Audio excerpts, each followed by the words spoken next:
अथ सप्तमोऽध्यायः। राजधर्मान् प्रवक्ष्यामि यथा वृत्तो भवेन्नृपः, सम्भवश्च यथा तस्य सिद्धिश्च परमा यथा। ब्राह्मं प्राप्तेन संस्कारं क्षत्रियेण यथा विधि, सर्वस्यास्य यथा न्यायं कर्तव्यं परिरक्षणम्। अराजके हि लोकेऽस्मिन् सर्वतो विद्रुते भयात्, रक्षार्थमस्य सर्वस्य राजानमसृजत् प्रभुः। इन्द्रानिलयमार्काणाम् अग्नेश्च वरुणस्य च चन्द्रवित्तेषयोश्चैव मात्रा निर्हृत्य शाश्वतीः। यस्मादेषां सुरेन्द्राणां मात्राभ्यो निर्मितो नृपः, तस्मादभिभवत्येष सर्वभूतानि तेजसा। फर्स्ट to fifth श्लोका of 7th अध्याय मनुस्मृति। तपत्यादित्यवच्चैष चक्षुंषि च मनांसि च, न चैनं भुवि शक्नोति कश्चिदप्यभिवीक्षितुम्। सोऽग्निर्भवति वायुश्च सोऽर्कः सोमः स धर्मराट्, स कुबेरः स वरुणः स महेन्द्रः प्रभावतः। बालोऽपि नावमन्तव्यो मनुष्य इति भूमिपः, महती देवता ह्येषा नररूपेण तिष्ठति। एकमेव दहत्यग्निः नरं दुरुपसर्पिणम्, कुलं दहति राजाग्निः स पशुद्रव्यसञ्चयम्। कार्यं सोवेक्ष्य शक्तिं च देशकालौ च तत्त्वतः, कुरुते धर्मसिद्ध्यर्थं विश्वरूपं पुनः पुनः। 6th to 10th श्लोका of 7th अध्याय मनुस्मृति। यस्य प्रसादे पद्माश्रीः विजयश्च पराक्रमे, मृत्युश्च वसति क्रोधे सर्वतेजोमयो हि सः। तञ्यस्तु द्वेष्टि सम्मोहात् स विनश्यत्यसंशयम्, तस्य ह्याशु विनाशाय राजा प्रकुरुते मनः। तस्माद्धर्मं यमिष्टेषु स व्यवसेन्नराधिपः, अनिष्टं चाप्यनिष्टेषु तं धर्मं न विचालयेत्। तस्यार्थे सर्वभूतानां गोप्तारं धर्ममात्मजम्, ब्रह्मतेजोमयं दण्डम् असृजत्पूर्वमीश्वरः। तस्य सर्वाणि भूतानि स्थावराणि चराणि च भयाद्भोगाय कल्पन्ते, स्वधर्मान्न चलन्ति च। 11th to 15th श्लोका of 7th अध्याय मनुस्मृति। तं देशकालौ शक्तिं च विद्यां चावेक्ष्य तत्त्वतः, यथार्हतः सम्प्रणयेत् नरेष्वन्यायवर्तिषु। स राजा पुरुषो दण्डः स नेता शासिता च सः, चतुर्णामाश्रमाणां च धर्मस्य प्रतिभो स्मृतः। दण्डशास्ति प्रजाः सर्वा दण्ड एवाभिरक्षति। दण्डः सुप्तेषु जागर्ति दृष्टि दण्डं धर्मं विदुर्बुधाः समीक्ष्य सधृतः सम्यक् सर्वारञ्जयति प्रजाः असमीक्ष्य प्रणीतस्तु विनाशयति सर्वतः यदि न प्रणयेद्राजा दण्डं दण्ड्येष्वतन्द्रितः शूले मत्स्यानि वा पक्ष्यन् दुर्बलान् बलवत्तराः 16th to 20th shloka of 7th adhyaya Manusmriti. उद्यात् काकः पुरोडाशम् श्वाचलिह्येद्धविस्तथा स्वाम्यञ्च न स्यात् कस्मिंश्चित् प्रवर्तेताधरोत्तरम् सर्वो दण्डजितो लोको दुर्लभो हि शुचिर्नरः दण्डस्य हि भयात् सर्वम् जगद्भोगाय कल्पते देवदानवगन्धर्वा रक्षांसि पतगोरगाः तेऽपि भोगाय कल्पन्ते दण्डेनैव निपीडिताः दुष्येयुः सर्ववर्णाश्च भिद्येरन् सर्वसेतवः सर्वलोकप्रकोपश्च भवेद्दण्डस्य विभ्रमात् यत्र श्यामो लोहिताक्षो दण्डश्चरति पापः प्रजास्तत्र न मुह्यन्ति नेता चेत् साधु पश्यति 21st to 25th shloka of 7th adhyaya. तस्याहुः सम्प्रणेतारम् राजानं सत्यवादिनं समीक्ष्यकारिणं प्राज्ञं धर्मकामार्थकोविदं तं राजा प्रणयन् सम्यक् त्रिवर्गेणाभिवर्धते कामात्मा विषमः क्षुद्रो दण्डेनैव निहन्यते दण्डो हि सुमहत्तेजो दुर्धरश्चाकृतात्मभिः धर्माद्विचलितं हन्ति नृपमेव स बान्धवम् ततो दुर्गं च राष्ट्रं च लोकं च सचराचरम् अन्तरिक्षगतांश्चैव मुनीन् देवांश्च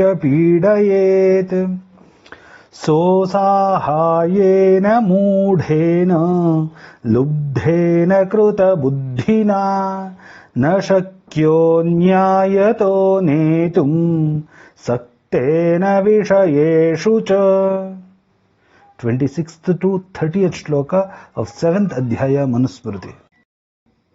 शुचिना सत्यसन्धेन यथा शास्त्रानुसारिणा प्रणेतुं शक्यते दण्डः सुसहायेन धीमता स्वराष्ट्रे न्यायवृत्तः स्यात् भृशदण्डश्च शत्रुषु सुहृत्स्वजिह्मस्निग्धेषु ब्राह्मणेषु क्षमान्वितः एवं वृत्तस्य नृपतेः शिलोञ्छेनापि जीवितः विस्तीर्यते यशो लोके तैलबिन्दुरिवाम्भसि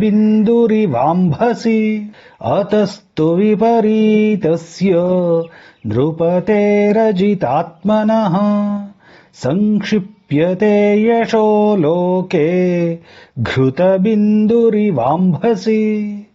स्वे स्वे धर्मे निविष्टानां सर्वेषामनुपूर्वशः वर्णानाम् आश्रमाणां च राजा सृष्टोऽभिरक्षिता 31st to 35th shloka of 7th adhyaya Manusmriti. तेन यद्यत्सभृत्येन कर्तव्यं रक्षता प्रजाः तत्तद्वोऽहं प्रवक्ष्यामि यथा वदनुपूर्वशः ब्राह्मणान् पर्युपासीत प्रातरुत्थाय पार्थिवः त्रैविद्यवृद्धान् विदुषः तिष्ठेत्तेषां च शासने वृद्धांश्च नित्यं सेवेत विप्रान् वेदविदः शुचीन् वृद्धसेवी हि सततं रक्षोभिरपि पूज्यते तेभ्योऽधिगच्छेद्विनयम् विनीतात्मापि नित्यशः विनीतात्मा हि नृपतिः न विनश्यति कर्हिचित् बहवो विनयान्नष्टा राजानः सपरिच्छदाः वनस्था अपि राज्यानि विनयात् प्रतिपेदिरे 36th to 40th shloka of 7th adhyaya Manusmriti. वेनो विनष्टो विनयात् नहुषश्चैव पार्थिवः सुदासो यवनश्चैव सुमुखो निमिरेव च पृथुस्तु विनयाद्राज्यम् प्राप्तवान् मनुरेव च कुबेरश्च धनैश्वर्यम् ब्राह्मण्यम् चैव गाधिजः त्रैविद्येभ्यस्त्रयीम् विद्याम् दण्डनीतिम् च शाश्वतीम् अन्वीक्षिकीम् चात्मविद्याम् वार्तारम्भाश्च लोकतः इन्द्रियाणाम् जये योगम् समातिष्ठेद्दिवानिशम् जितेन्द्रियो हि शक्नोति वशे स्थापयितुम् प्रजाः दश कामसमुत्थानि तथाष्टौ क्रोधजानि च व्यसनानि दुरन्तानि प्रयत्नेन विवर्जयेत् 41st to 45th shloka of 7th adhyaya Manusmriti. कामजेषु प्रसक्तो हि व्यसनेषु महीपतिः वियुज्यतेऽर्थधर्माभ्याम् क्रोधजेष्वात्मनैव तु मृगयाक्षोदिवा स्वप्नः परिवादस्त्रियो मदः तौर्यत्रिकं वृथाट्या च कामजो दशको गणः पैशून्यं साहसं द्रोह ईर्ष्यासूयार्थदूषणम् वाग्दण्डजं च पारुष्यम् क्रोधजोऽपि गणोष्टकः द्वयोरप्येतयोर्मूलम् यं सर्वे कवयो विदुः तयत्नेन जयेल्लोभम् तज्जावेतावुभो गणौ पानमक्षास्त्रियश्चैव मृगया च यथाक्रमम् एतत् कष्टतमम् विद्यात् चतुष्कम् कामजे गणे 46th to 50th shloka of 7th adhyaya Manusmriti.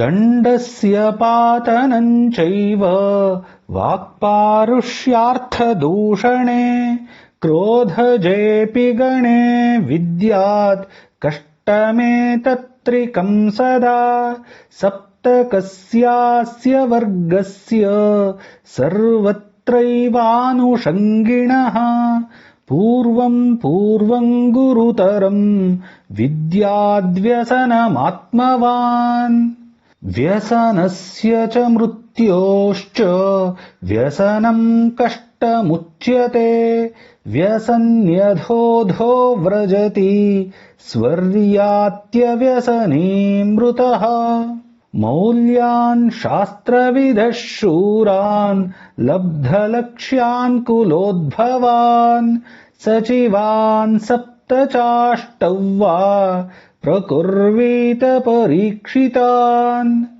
अपि यत्सुकरं कर्म तदप्येकेन दुष्करम् विशेषतो सहायेन किन्तु राज्यं महोदयम् 51st to 55th श्लोका of 7th अध्याय मनुस्मृति तैः सार्धं चिन्तये नित्यं सामान्यं सन्धि विग्रहं स्थानं समुदयं गुप्तिं लब्ध प्रशमनानि च तेषां स्वं स्वमभिप्रायम् उपलभ्य पृथक् पृथक् समस्तानां च कार्येषु विददध्याद्दितमात्मनः सर्वेषां तु विशिष्टेन ब्राह्मणेन विपश्चिता मन्त्रयेत् परमं मन्त्रम् राजा षड्गुण्यसंयुतं नित्यं तस्मिन् समाश्वस्तः सर्वकार्याणि निक्षिपेत् तेन सार्धं विनिश्चित्य ततः कर्म समारभेत् अन्यानपि प्रकुर्वीत शुचीन् प्राज्ञानवस्थितान् सम्यगर्थसमाहर्तॄन् अमात्यान् सुपरीक्षितान् 56th to 60th श्लोका of 7th अध्याय मनुस्मृति निर्वर्तेतास्य यावद्भिः इति कर्तव्यतान् नृभिः तावतोतन्द्रितान् दक्षान् प्रकुर्वीत विचक्षणान् तेषामर्थे नियुञ्जीत शूरान् दक्षान् कुलोद्गतान् शुचीनाकरकर्मान्ते भीरूनन्तर्निवेशने दूतं चैव प्रकुर्वीत सर्वशास्त्रविशारदम् इङ्गिताकारचेष्टज्ञम् शुचिं दक्षं कुलोद्गतम् अनुरक्तः शुचिर्दक्षः स्मृतिमान् देशकालवित् वपुष्मान्वीतभीर्वाग्मी दूतो राज्ञः प्रशस्यते सन्धिविग्रहकालज्ञान् समर्थानायति क्षमान् परैरहार्यान् क्षुद्धांश्च धर्मतः कामतोऽर्थतः समाहर्तुं प्रकुर्वीत सर्वशास्त्रविपश्चितः कुलीनान् वृत्तिसम्पन्नान् निपुणान् कोशवृद्धये आयव्ययस्य कुशलान् गणितज्ञानलोलुपान् नियोजयेद्धर्मनिष्ठान् सम्यक् कार्यार्थचिन्तकान् कर्मणि चातिकुशलान् लिपिज्ञानाय तिक्षमान् सर्वविश्वासिनः सत्यान् सर्वकार्येषु निश्चितान् अकृताशांस्तथा भर्तुः कालज्ञांश्च प्रसंगिनः कार्यकामोपधा शुद्धा बाह्याभ्यन्तरचारिणः कुर्यादासन्नकार्येषु गृहसंरक्षणेषु च अमात्ये दण्ड आयात्तो दण्डे वैनयकी क्रिया नृपतो कोशराष्ट्रे च दूते सन्धि विपर्ययौ 61st to 65th श्लोका of 7th अध्याय मनुस्मृति दूत एव हि सन्धत्ते भिनत्येव च संहतान् दूतस्तत्कुरुते कर्म भिद्यन्ते येन मानवाः स विद्यादस्य कृत्येषु निगूढेङ्गितचेष्टितैः आकारमिङ्गितं चेष्टां भृत्येषु च चिकीर्षितम् बुद्ध्वा च सर्वं तत्त्वेन परराजचिकीर्षितम् तथा प्रयत्नमातिष्ठेत् यथात्मानं न पीडयेत् जाङ्गलं सस्य सम्पन्नम् आर्यप्रायमनाविलम् रम्यमानत सामन्तम् स्वाजीव्यम् देशमावसेत् धन्वदुर्गम् महीदुर्गम् अब्दुर्गम् भाक्ष्यमेव वा नृदुर्गम् गिरिदुर्गम् वा समाश्रित्य वसेत् पुरम् 66th to 70th shloka of 7th adhyaya Manusmriti. सर्वेण तु प्रयत्नेन गिरिदुर्गम् समाश्रयेत् येषां हि बाहुगुण्येन गिरिदुर्गम् विशिष्यते त्रीण्याद्यान्याश्रितास्त्वेषाम् मृगगर्ताश्रयाप्सराः त्रीण्युत्तराणि क्रमशः प्लवङ्गमनरामराः यथा दुर्गाश्रितानेतान् नोपहिंसन्ति शत्रवः तथा रयो न हिंसन्ति नृपम् दुर्गसमाश्रितम् एकशतं योधयति प्राकारस्थो धनुर्धरः शतं दशसहस्राणि तस्माद्दुर्गम् विधीयते मन्दरस्यापि शिखरम् निर्मानुष्यन्न शिष्यते मनुष्यदुर्गम् दुर्गाणाम् मनुस्वायम्भुवो ब्रवीत् तत्स्यादायुधसम्पन्नम् धनधान्येन वाहनैः ब्राह्मणैः शिल्पिभिर्यन्त्रैः यवसेनोदकेन च 71st to 75th shloka of 7th adhyaya Manusmriti. तस्य मध्ये सुपर्याप्तम् कारयेद्गृहमात्मनः गुप्तम् सर्वर्तुकम् शुभ्रम् जलवृक्षसमन्वितम् तदध्यास्योद्वहेद्भार्याम् सवर्णाम् लक्षणान्विताम् कुले महति सम्भूताम् हृद्याम् रूपगुणान्विताम् पुरोहितम् च कुर्वीत वृणुयादेव चर्त्विजः तेस्य गृह्याणि कर्माणि कुर्युर्वैतानि कानि च यजेत राजा क्रतुभिः विविधैराप्तदक्षिणैः धर्मार्थम् चैव विप्रेभ्यो दद्याद्भोगान् धनानि च सांवत्सरिकमाप्तैश्च राष्ट्रदाहारयेद्बलिम् स्याच्चाम्नाय परो लोके वर्तेत पितृवन्द्रुषु 76th to 80th shloka of 7th adhyaya Manusmriti.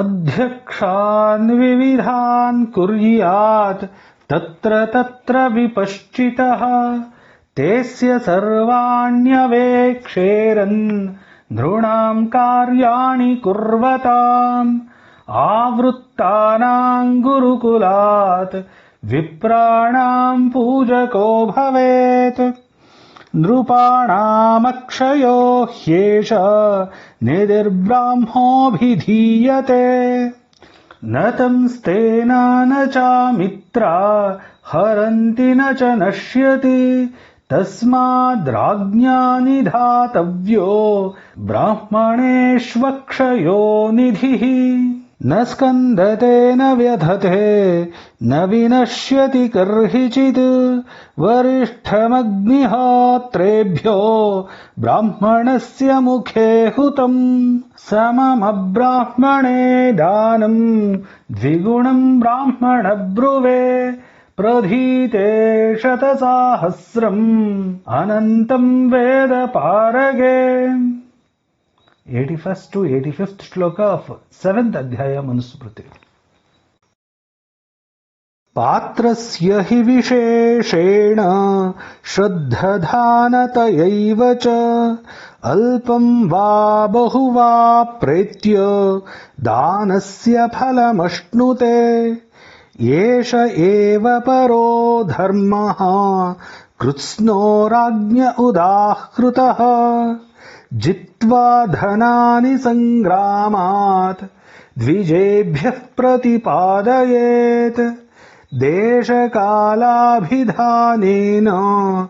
द्रव्यं श्रद्धा समन्वितम् पात्रे प्रदीयते यत्तु तद्धर्मस्य प्रसाधनम् समोत्तमाधमै राजा त्वाहूतः पालयन् प्रजाः न निवर्तेत संग्रामात् क्षात्रम् धर्ममनुस्मरन् संग्रामेष्वनिवर्तित्वम् प्रजानां चैव पालनम् शुश्रूषाम् ब्राह्मणानां च राज्ञां श्रेयस्करम् परम् आहवेषु मिथोऽन्योन्यम् जिघांसन्तो महीक्षितः युध्यमानाः परम् शक्त्या स्वर्गम् यान्त्यपराङ्मुखाः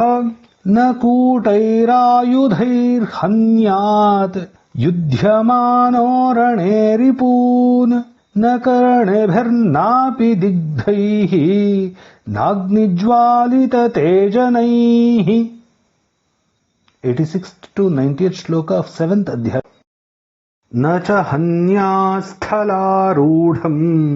न क्लीबम् न कृताञ्जलिम् न मुक्तकेशम् नासीनम् न तवास्मीति वादिनम् न सुप्तम् न विसन्नाहम् न नग्नम् न निरायुधम् नायुध्यमानम् पश्यन्तम् न परेण समागतम् नायुधव्यसनप्राप्तम् नार्तम् नातिपरीक्षतम् न भीतम् न परावृत्तम् सताम् धर्ममनुस्मरन् यस्तु भीतः परावृत्तः संग्रामे हन्यते परैः भर्तुर्यद्दुष्कृतम् किञ्चित् तत्सर्वम् प्रतिपद्यते यच्चास्य सुकृतम् किञ्चित्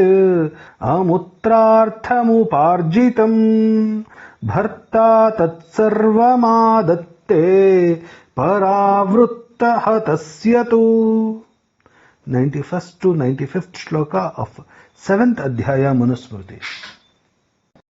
रथाश्वम् हस्तिनम् छत्रम् धनम् धान्यम् पशून् स्त्रियः सर्वद्रव्याणि कुप्यम् च यो यज्जयति तस्य तत् राज्ञश्च दध्युरुद्धारम् इत्येषा वैदिकी श्रुतिः राज्ञा च सर्वयोधेभ्यो दातव्यमपृथग्जितम् भृत्येभ्यो विजयेदर्थान् नैकः सर्वहरो भवेत् नाममात्रेण तुष्येत छत्रेण च महीपतिः येषोऽनुपस्कृतः प्रोक्तो योधधर्मः सनातनः अस्माद्धर्मान्न च्यवेत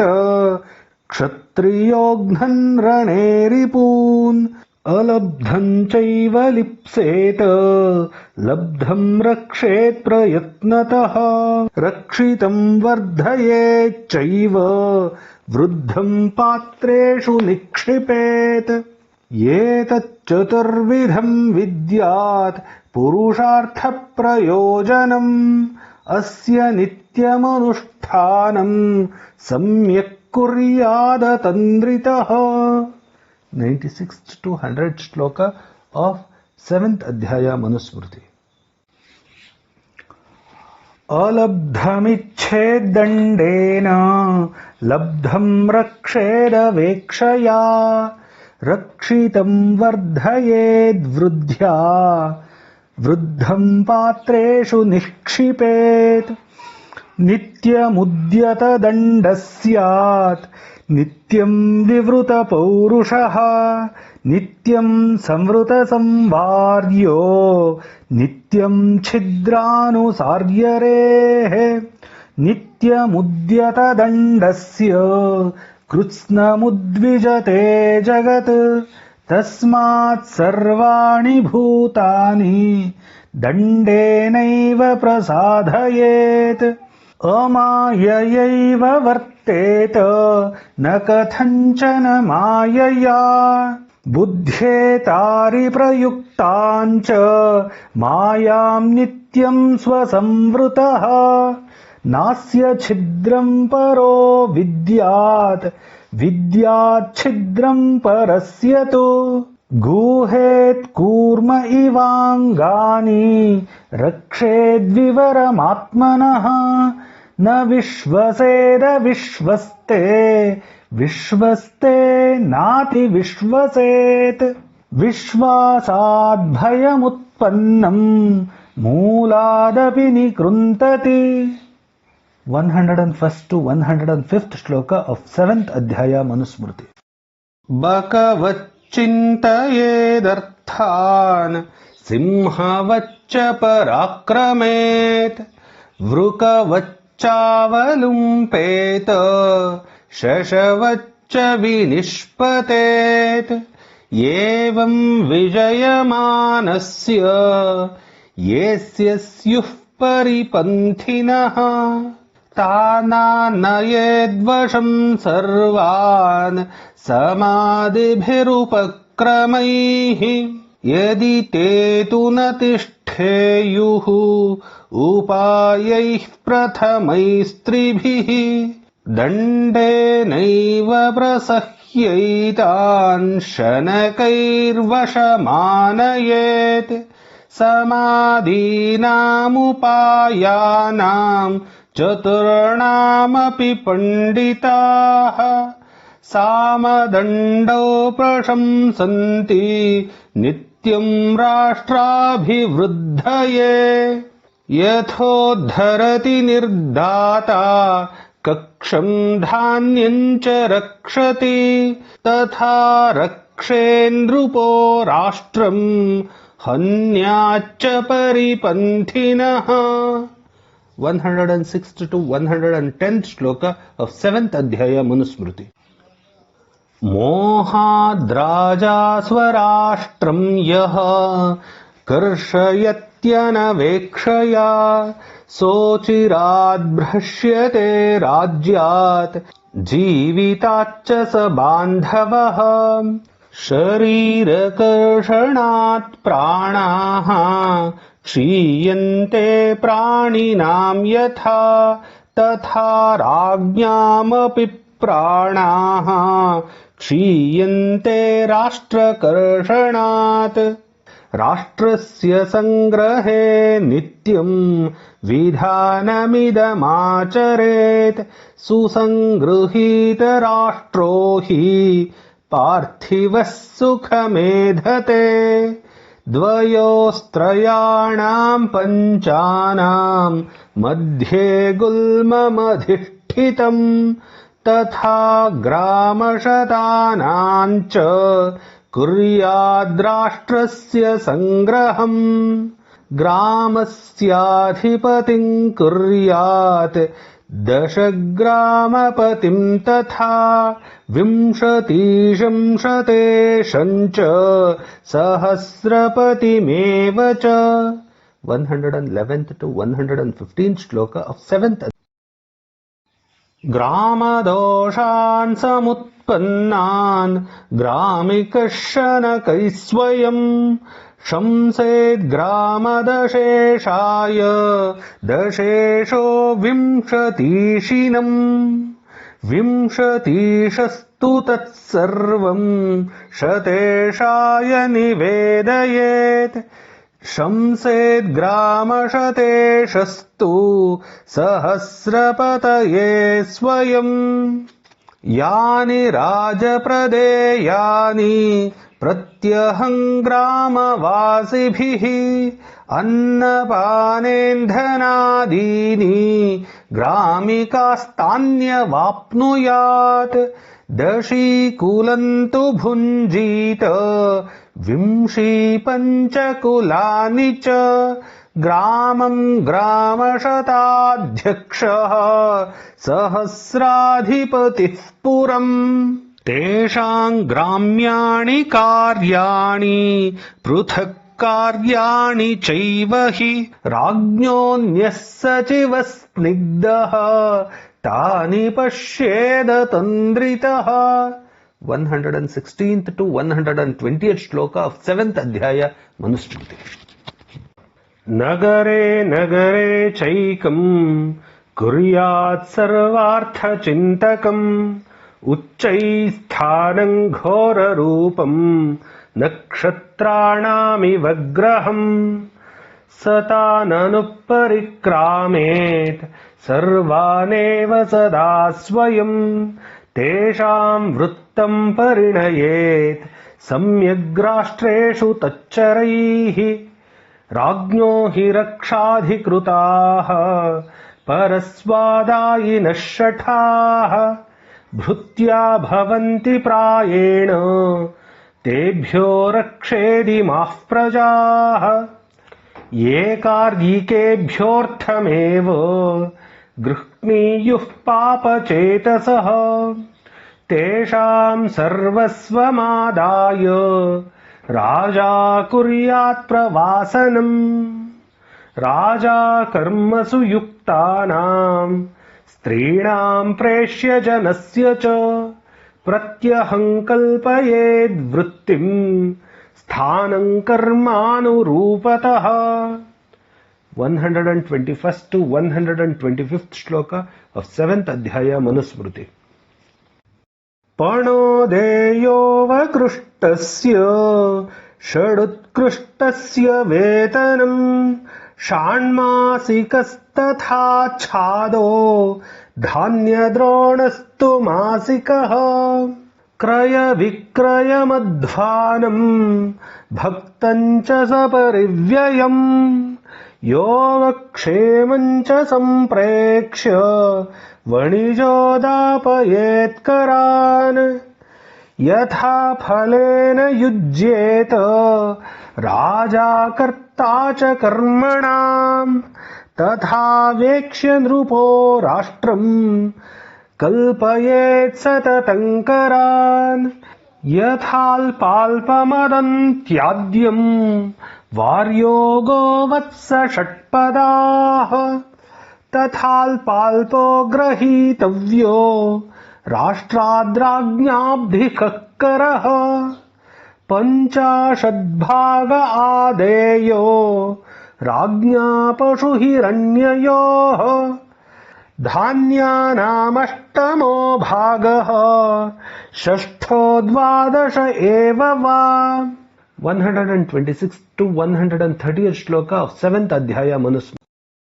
आददीताथ षड्भागम् ध्रुमांसमधुसर्पिषाम् गन्धौषधिरसानाम् च पुष्पमूलफलस्य च पत्रशाकतृणानाम् च चर्मणाम् वैदलस्य च मृण्मयानाम् च भाण्डानाम् सर्वस्याश्ममयस्य च म्रियमाणोऽप्यादधीत न राजा श्रोत्रियात्करम् न चक्षुधास्य संसीदेत् श्रोत्रियो विषये वसन् यस्य राज्ञस्तु विषये श्रोत्रियः सीदति क्षुधा तस्यापि तत्क्षुधा राष्ट्रम् अचिरेणैव सीदति श्रुतवृत्ते विदित्वास्य वृत्तिम् धर्म्याम् प्रकल्पयेत् संरक्षेत् सर्वतश्चैनम् पिता पुत्रमिवौरसम् 131st to 135th shloka of 7th adhyaya Manusmriti.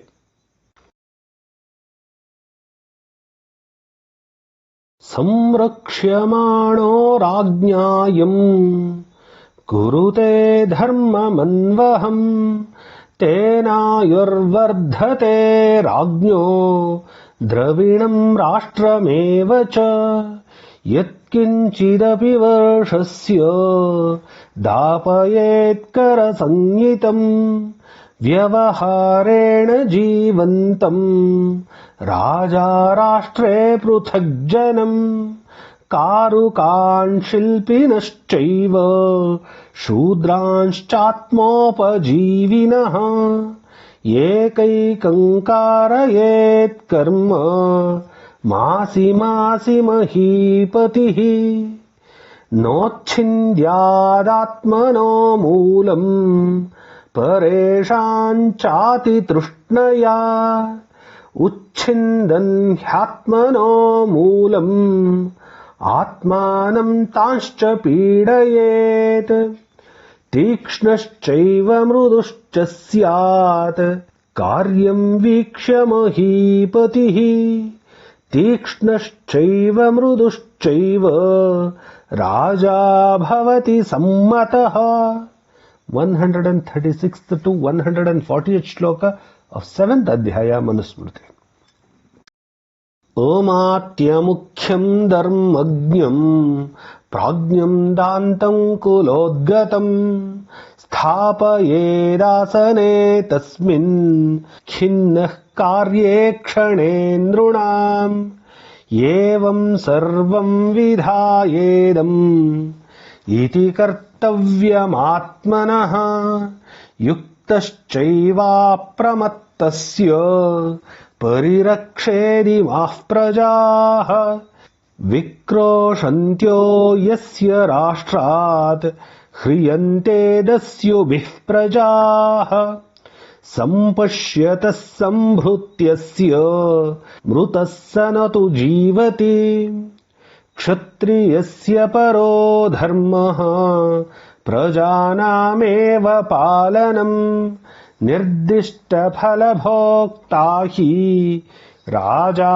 धर्मेण युज्यते उत्थाय पश्चिमे यामे कृतशौचः समाहितः हुताग्निब्राह्मणाश्चार्च्य प्रविशेत् स शुभाम् सभाम् 141st to 145th shloka of 7th adhyaya Manusmriti.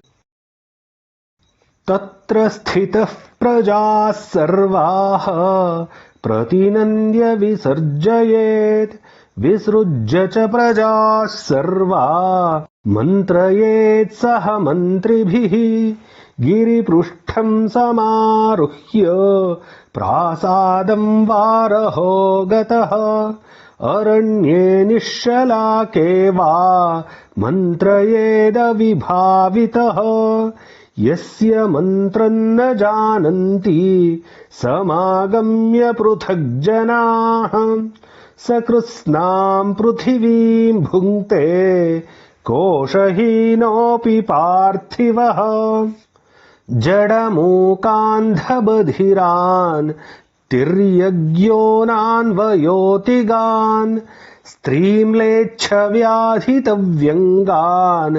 मन्त्रकालेऽपसारयेत् भिन्दत्यवमता मन्त्रम् तिर्यज्ञो नास्तथैव च स्त्रियश्चैव विशेषेण तस्मात् तत्रादृतो भवेत्. 146th to 150th shloka of 7th adhyaya Manusmriti. मध्यम् दिनेऽर्धरात्रे वा विश्रान्तो विगतक्लमः चिन्तयेद्धर्मकामार्थान् सार्धन्तैरेक एव वा परस्परं विरुद्धानां तेषां च समुपार्जनम् कन्यानां सम्प्रदानं च कुमाराणां च रक्षणम् दूतसम्प्रेषणं चैव कार्यशेषं तथैव च अन्तःपुरप्रचारं च प्रणिधीनां च चेष्टितम् कृत्स्नं चाष्टविधं कर्म पञ्चवर्गं च तत्त्वतः अनुरागापरागौ च प्रचारं मण्डलस्य च वने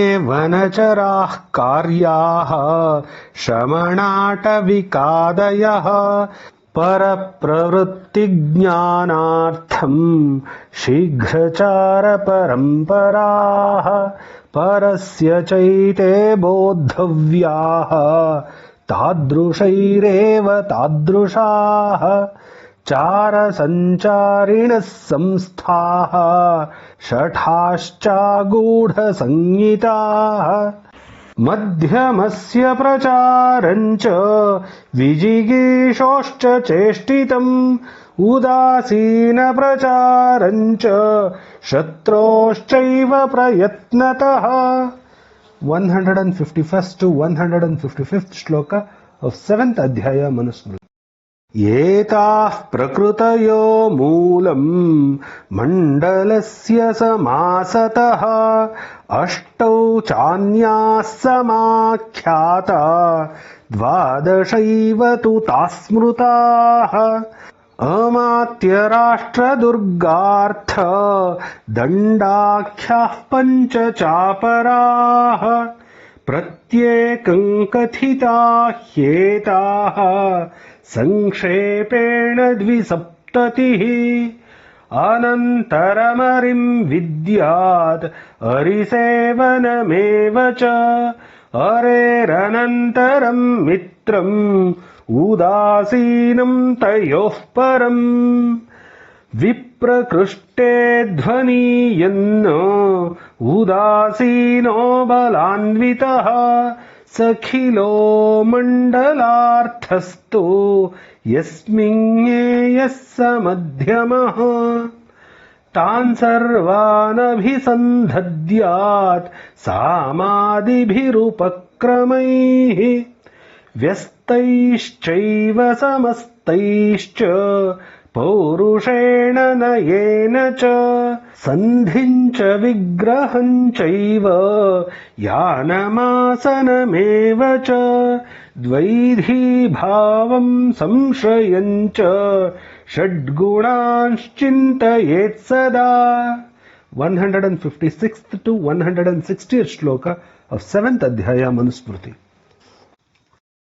आसनं चैव यानं च सन्धिं विग्रहमेव च कार्यं वीक्ष्य प्रयुञ्जीत द्वैधं संशयमेव च सन्धिं तु द्विविधं विद्यात् राजा विग्रहमेव च उभययानासने चैव द्विविधः संशयः स्मृतः समानयानकर्मा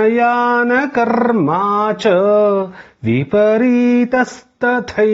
च तदा त्वायति संयुक्तः सन्धिर्ज्ञेयो द्विलक्षणः स्वयं कृतश्च कार्यार्थम् अकाले काल एव वा मित्रस्य चैवापकृते द्विविधो विग्रहः स्मृतः एकाकिनश्चात्ययीके कार्ये प्राप्ते यदृच्छया संहतस्य च मित्रेण द्विविधं ज्ञानमुच्यते 161st to 165th shloka of 7th adhyaya Manusmriti. क्षीणस्य चैव क्रमशो दैवात् पूर्वकृतेन वा मित्रस्य चानुरोधेन द्विविधं स्मृतमासनम् बलस्य स्वामिनश्चैव स्थितिः कार्यार्थसिद्धये द्विविधं कीर्त्यते द्वैधं षड्गुण्यगुणवेदिभिः अर्थसम्पादनार्थं च पीड्यमानस्य शत्रुभिः साधुषु व्यपदेशार्थं द्विविधः संशयः स्मृतः यदावगच्छेदायत्याम् आधिक्यं ध्रुवमात्मनः तदा त्वे चाल्पिकां पीडां तदा सन्धिं समाश्रयेत् यदा प्रकृष्टा मन्येत सर्वास्तु प्रकृतिर्भृशम् अत्युच्छ्रितं तथात्मानं तदा कुर्वीत विग्रहम् 166th to 170th shloka of 7th adhyaya Manusmriti.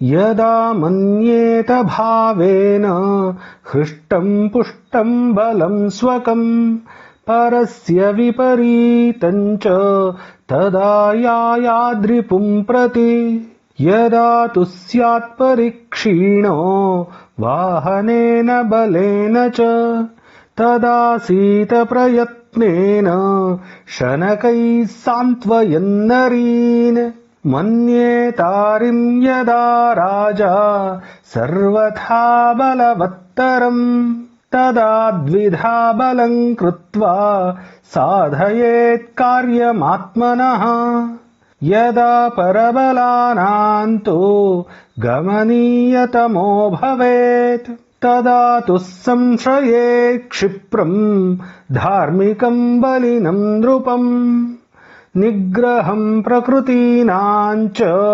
कुर्याद्योरिबलस्य च उपसेवेत तं नित्यं सर्वयत्नैर्गुरुं तथा 171st to 175th shloka of 7th adhyaya Manusmriti. यदि तत्रापि सम्पश्येद् दोषं संशयकारितं सुयुद्धमेव तत्रापि निर्विशङ्कः समाचरेत् सर्वोपायैस्तथा कुर्यात् नीतिज्ञः पृथिवीपतिः यथा स्याभ्यधिका न स्युः मित्रोदासीन शत्रवः आयतिं सर्वकार्याणां तदा त्वं च विचारयेत् अतीतानां च सर्वेषां गुणदोषौ च तत्त्वतः आयुत्यां गुणदोषज्ञः तदा त्वे क्षिप्रनिश्चयः अतीते कार्यशेषज्ञः शत्रुभिर्नाभिभूयते यथैनं नाभिसन्दध्युः मित्रोदासीन शत्रवः तथा सर्वं संविदध्यात् एष सामासिको नयः 176th to 180th shloka of 7th adhyaya Manusmriti. यदा तु यानमातिष्ठेत् हरिराष्ट्रं प्रति प्रभुः तदानेन विधानेन यायादरिपुरं शनैः मार्गशीर्षे शुभे मासि यायाद्यात्रां महीपतिः फाल्गुणं वाथ चैत्रं वा मासो प्रति यथा बलम् अन्येष्वपि तु कालेषु यदा पश्येद्ध्रुवं जयम् तदा यायाद्विगृह्यैव व्यसनेच्छोत्थिते रिपोः कृत्वा विधानं मूले तु यात्रिकं च यथाविधि उपगृह्यास्परं चैव चारान् सम्यग्विधाय च संशोध्य त्रिविधं मार्गं षड्विधं च बलं स्वकम् साम्प्रदायिककल्पेन यायादरिपुरं शनैः 181st to 185th श्लोका of 7th अध्याय मनुस्मृति शत्रुसेविनि मित्रे च गूढे युक्ततरो भवेत् गतप्रत्यागते चैव स हि कष्टतरो रिपुः दण्डव्यूहेन तन्मार्गम् यायात्तु शकटेन वा वाराहमकराभ्यां वा सूच्या वा गरुडेन वा यतश्च भयमाशङ्केत् ततो विस्तारयेद्बलम् पद्मेन चैव व्यूहेन निविशेत सदा स्वयम् सेनापतिबलाध्यक्षौ सर्वदिक्षु निवेशयेत् यतश्च भयमाशङ्केत् प्राचीन्तां कल्पयेद्दिशम् गुल्मांश्च स्थापयेदाप्तान् कृतसंज्ञान् समन्ततः स्थाने युद्धे च कुशलान् अभीरून् अविकारिणः 186th to 190th श्लोका of 7th अध्याय मनुस्मृति संहतान् योधयेदल्पान् कामं विस्तारयेद्बहून् सूच्या वज्रेण चैवैतान् व्यूहेन व्यूह्य योधयेत् स्यन्दनाश्वैः समे युध्येत् अनूपेनौ द्विपैस्तथा वृक्षगुल्मावृते चापैः असि चर्मायुधैस्थले कुरुक्षेत्रांश्च मत्स्यांश्च पञ्चालान् शूरसेनजान् दीर्घान् लघूंश्चैव नरान् अग्रानीकेषु योजयेत् प्रहर्षयेद्बलं व्यूह तांश्च सम्यक् परीक्षयेत् चेष्टाश्चैव विजानीयात् अरीन्योधयतामपि उपरुद्ध्यारिमासीत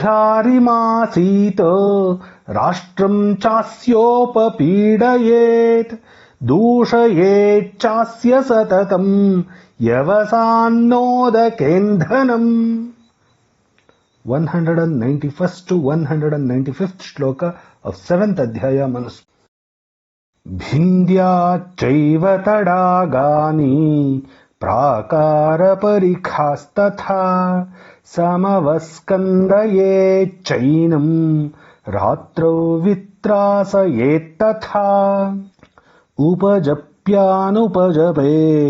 बध्येतैव च तत्कृतं युक्ते च दैवे युध्येत जयप्रेप्सुरपेतभिः साम्नादानेन भेदेन समस्तैरथवा पृथक् विजेतुं प्रयतेतारीन् न युद्धेन कदाचन अनित्यो विजयो यस्मात् दृश्यते युध्यमानयोः पराजयश्च सङ्ग्रामे तस्माद्युद्धं विवर्जयेत् त्रयाणामप्युपायानां पूर्वोक्तानाम संभवे तथा युध्येत संपन्नो विजयेत रिपून्यथा.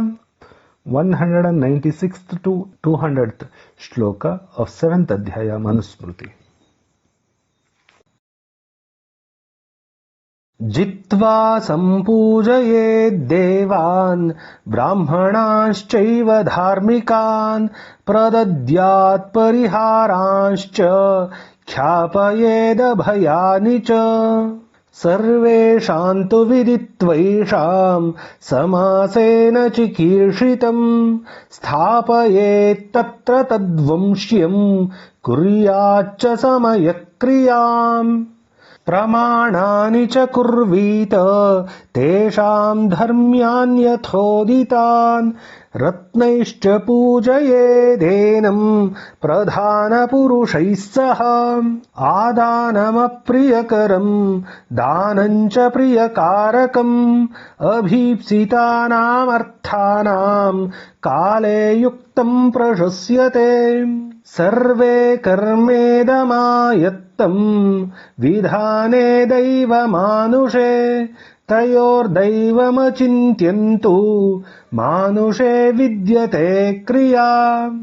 दैवेन विधिना युक्तं मानुष्यं यत्प्रवर्तते परिक्लेशेन महता तदर्थस्य समाधकम्. संयुक्तस्यापि दैवेन पुरुषकारेण वर्जितम् विना पुरुषकारेण फलं क्षेत्रं प्रयच्छति.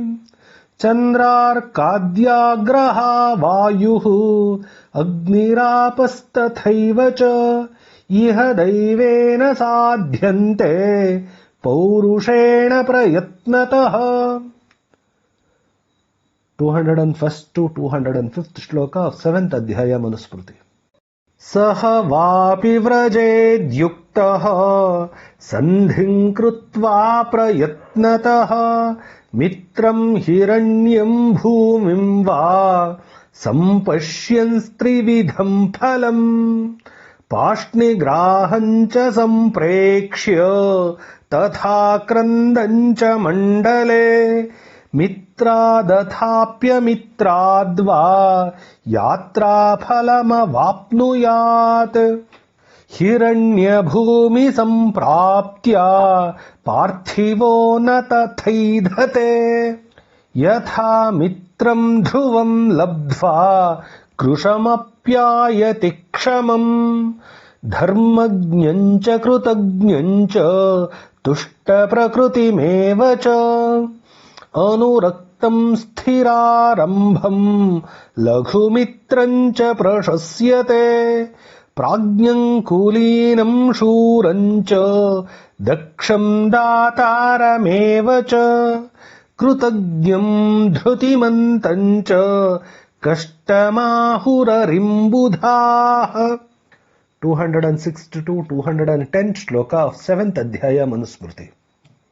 आर्यता पुरुषज्ञानं शौर्यं करुणवेदिता स्थौललक्ष्यं च सततम् उदासीनगुणोदयः.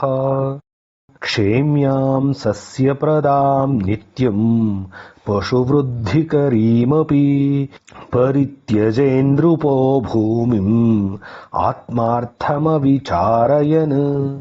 आपदर्थं धनं रक्षेत् दारान् रक्षेद्धनैरपि आत्मानं सततं रक्षेत् दारैरपि धनैरपि. सह सर्वाः समुत्पन्नाः प्रसमीक्षापदो भृशम् संयुक्ताश्च वियुक्ताश्च सर्वोपायान् सृजेद्बुधः.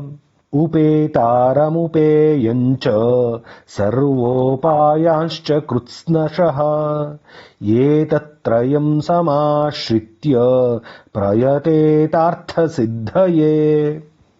211th to 215th shloka of 7th adhyaya Manusmriti.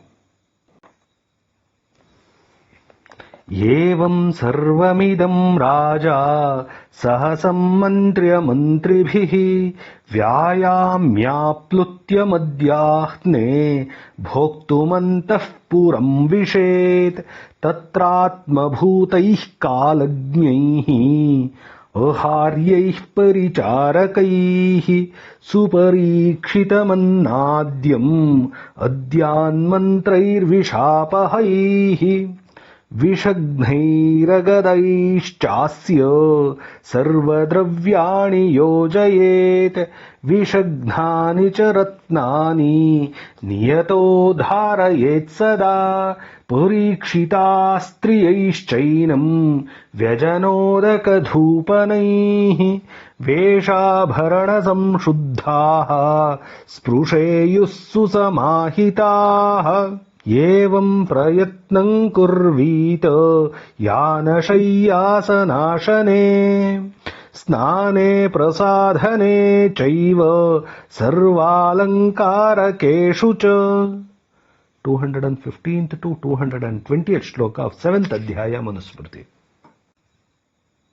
भुक्तवान् विहरेच्चैव स्त्रीभिरन्तः पुरे सः विहृत्य तु यथा कालम् पुनः कार्याणि चिन्तयेत् अलङ्कृतश्च सम्पश्येत् आयुधीयम् पुनर्जनम् वाहनानि च सर्वाणि शस्त्राण्याभरणानि च सन्ध्याम् चोपास्य शृणुयात् अन्तर्वेश्वनि शस्त्रभृत् रहस्याख्यायिनाम् चैव प्रणिधीनाम् च चेष्टितम् गत्वा कक्षान्तरम् त्वन्यत् समनुज्ञाप्य तञ्जनम् प्रविशेद्भोजनार्थम् च स्त्रीवृतोऽन्तः पुरम् पुनः तत्र भुक्त्वा पुनः किञ्चित् तूर्यघोषैः प्रहर्षितः